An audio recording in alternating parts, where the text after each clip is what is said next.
সাইফ মুস্তাফিজ, আমরা দেখলাম যে অন্তর্বর্তী সরকারের চুক্তিগুলো খতিয়ে দেখার ব্যাপারে অনেকেই বলছেন, সেখানে সিপিডি সম্মানীয় ফেলো ডক্টর দেবপ্রিয় ভট্টাচার্য তিনিও বলেছেন যে অন্তর্বর্তী সরকার বিদেশের সঙ্গে যেসব জানা অজানা চুক্তি করেছে সেগুলো খতিয়ে দেখা দরকার। আপনার কাছে কি মনে হয় যে আসলে এই চুক্তিগুলো খতিয়ে দেখা উচিত কিনা? ডেফিনেটলি এগুলো তো অবশ্যই খতিয়ে দেখা উচিত। প্রত্যেকটা চুক্তি কোথায় কি হয়েছে, খলিল সাহেবরা কিভাবে সেন্ট মার্টিন বিক্রি করে দিয়েছিল, সেগুলো আসলে সামনে আসা উচিত। আপনার মনে হয় যে খলিল সাহেবরা সেন্ট মার্টিন বিক্রি তখন করে তো দিয়েছিলেন? বিএনপির বড় বড় নেতারা এই অভিযোগ দিয়ে উপদেষ্টার কাছে নালিশ নিয়ে গিয়েছিল যে উনি হচ্ছে যে ইউএস এর কাছে সেন্ট মার্টিন বিক্রি করে দিচ্ছে, তারপরে বন্দর বিক্রি করে দিচ্ছে। এরকম তো অনেক অভিযোগের গল্প, চাক্ষুষ প্রমাণও তো আমাদের কাছে অনেক কিছু আছে, মিডিয়াতেই আছে। খলিল সাহেবের ব্যাপারে তো আছে। আপনারা তাই মনে করেন কিনা? আমরা তো আসলে এখন মনে করার উপরে তো নির্ভর করছে না। এখন তারা যে কার্যকারিতা দেখাচ্ছে, এখন আমাদের যে পরিবর্তনগুলোর দরকার ছিল, যেই মানে সংস্কারের দরকার ছিল, সেগুলোর জায়গায় এখন হঠাৎ করে কার্ড দিয়ে ওই আওয়ামী লীগের যে একটা ন্যারেটিভ ছিল, প্রত্যেক দিন এত ঘটনা আপনাদেরকে দিবে, আস্তে আস্তে আপনাদের মাইন্ড থেকে যেটা গুরুত্বপূর্ণ ঘটনা সেটা আস্তে আস্তে পাশ কেটে যাবে। এই কার্ডের রাজনীতি কি এত বছর ছিল না? আপনি শুধু নাম দিয়ে দিচ্ছেন হচ্ছে ফ্যামিলি কার্ড।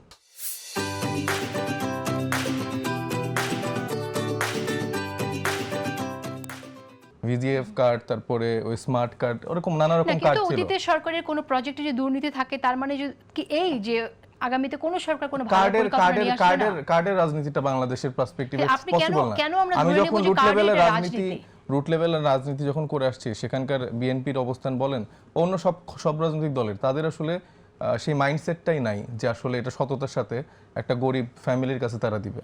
মানে এটা নট ইনক্লুডিং, মানে শুধু বিএনপি না, এটা আমি বলবো যে আমরা যারা রাজনীতি অন্য রাজনৈতিক দলগুলো আছি, রুট লেভেলের অনেকের মাইন্ডসেটটা এরকম না। তারা মনে করে এটা আমার চাচাকে দিব, এটা আমার শালিকে দিব, দুলাভাইকে দিব, এরকম করে কার্ডগুলার বাণিজ্যটা এখানে হয়। কিন্তু এখানেই তো আমরা কথা বলছি যে প্রসেসটা আসলে কি হবে, সেই জায়গায় তো আমরা কথা বলছি। আমরা তো বলছি যে প্রসেসটা স্বচ্ছ যদি হয় এবং রিয়েলি যদি যাদের প্রয়োজন তাদের কাছে পৌঁছায়, তাহলে তো এটা আমরা সাধুবাদ জানাতে পারি নাকি? আমি আমার কাছে মনে হয়েছে যে আগে আমাদের গোড়ায় মানে যে প্রবলেমগুলো, যেগুলোর জন্য আসলে একটা মানুষ গরিব হচ্ছে, যেগুলোর জন্য আসলে দরিদ্র হচ্ছে, সেটাকে আগে ফাইন্ড আউট করাটা আমার মনে বেশি জরুরি। কি রিজনের কারণে একটা মানুষ দারিদ্র সীমার নিচে বাস করছে, যার জন্য তার আসলে হাত পাততে হচ্ছে, আপনি কেন তাকে স্বাবলম্বী করছেন না? এই জায়গাটা আমি একটু ডিফার করি। আমার কাছে মনে হয় দুটো কাজ সাইমালটেনিয়াসলি করতে হবে। একদিকে মানুষ কেন দারিদ্র সীমার নিচে বাস করছে, দারিদ্র বিমোচনটাও দরকার। এই দারিদ্র বিমোচনের জন্য উদ্যোগ নিতে দারিদ্র্যের কারণে যেন কেউ মারা না যায়, কোনো সন্তান যেন সেটা যখন আপনি নিচ্ছেন, কিন্তু পাশাপাশি তো যখন হচ্ছে যে বিএনপি ধরেন সংবিধান সংস্কার পরিষদের শপথ নিচ্ছে না এবং তাদের দায়িত্বশীল অনেকগুলো মন্ত্রী, আজকে আমি দেখলাম যে কমেন্ট করেছে এই গণভোটটা জাস্ট আমরা দেখানোর জন্য করেছি, এটাতে আমরা যদি না বলতাম তাহলে তো আসলে নির্বাচন হতে দিত না।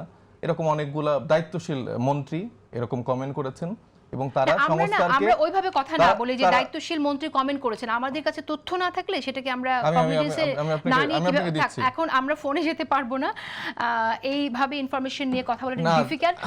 কার কথাটাকে আমরা গুরুত্ব দেব সেটা ইম্পর্টেন্ট। আমরা যখন মানে দলের মন্ত্রী এবং চেয়ারপারসন এবং জেনারেল সেক্রেটারিকে বলতে শুনছি যে হ্যাঁ ভোট দেওয়ার জন্য, তাহলে সেক্ষেত্রে আমরা আসলে অন্য কে কমেন্ট করছি সেটাকে আমরা নেব কিনা। অন্তর্বর্তী সরকারের চুক্তিগুলো খতিয়ে দেখা যে দাবি এসেছে, সোহরাব হোসেন আমি আপনাকে শুনতে চাই। সাইফ, আমরা এখানে বুঝতে পারছি না যে কে কথা বলছেন এখানে। আমি আপনার কথাটাকে নিলাম, এইজন্য আমি বললাম যে অনেকে বলেছে, আমি নোটটাকে নিলাম। আপনি বলছেন বিএনপির অনেক দায়িত্বশীল মানুষজন এই গণভোটকে অস্বীকার করছে।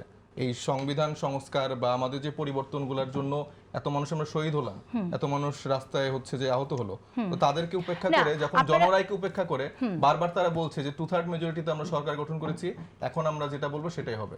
গণভোটটা আলাদা হয়েছে। আমি একটু ফ্র্যাঙ্কলি কথা বলি এখানে, আমাদের গণভোট প্রসঙ্গটা এসেছে তো খুবই ইম্পর্টেন্ট একটা বিষয়। মেজরিটি কিন্তু রায় দিয়েছে হ্যাঁ ভোটে। ওকে, আচ্ছা সোহরাব হোসেন, আমি আপনার কাছে একটু আসি বিষয়। মানুষকে হচ্ছে যে দারিদ্র্য বিমোচনের কথা বলছেন, এই কার্ড পুরোটা দলগতভাবে ব্যবহার হবে। ঠিক আছে, এটা আপনি বলছেন, আপনার অ্যাসাম্পশন আপনারা বিরোধী দলে থাকবেন, সেই জায়গা থেকে এটা আপনাদের হয়তো বলতেই হবে, সেটা বলছেন আপনারা। আমরা বাইরে থেকে আমরা দেখতে চাই যে প্রতিশ্রুতিগুলো রেখেছে সরকার, সেই প্রতিশ্রুতি বাস্তবায়ন কিভাবে করে। কিন্তু গণভোট প্রসঙ্গে যেটা এসেছে